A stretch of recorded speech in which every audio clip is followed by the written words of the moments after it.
आर्थिक संकटात अडकलेल्या व्होडाफोन आयडिया कंपनीला केंद्र सरकारकडून मोठा दिलासा देण्यात आल्यानंतर देशाच्या आर्थिक धोरणांवर पुन्हा चर्चा सुरू झाली आहे.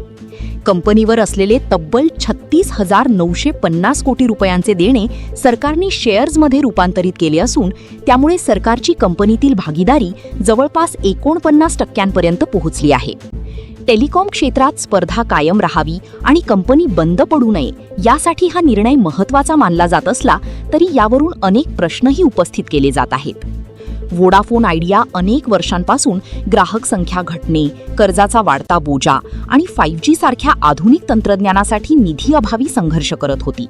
अशावेळी सरकारी मदतीमुळे कंपनीला मोठा आधार मिळाला. आता कंपनीची परिस्थिती काही प्रमाणात सुधारू लागल्याचे दिसत असून आदित्य बिर्ला समूह पुन्हा सक्रिय झाला आहे. कुमार मंगलम बिर्ला यांनी कंपनीच्या नेतृत्वात पुनरागमन केले असून समूहाकडून सुमारे 4,730 कोटी रुपयांची नवीन गुंतवणूक केली जाणार असल्याची माहिती समोर आली आहे.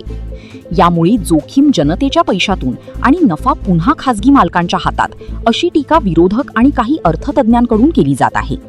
सामान्य शेतकरी, छोटे व्यावसायिक किंवा लघु उद्योजक संकटात सापडल्यास त्यांना मर्यादित मदत मिळते, तर दुसरीकडे मोठ्या कॉर्पोरेट कंपन्यांसाठी हजारो कोटी रुपयांची आर्थिक पॅकेज उपलब्ध होतात.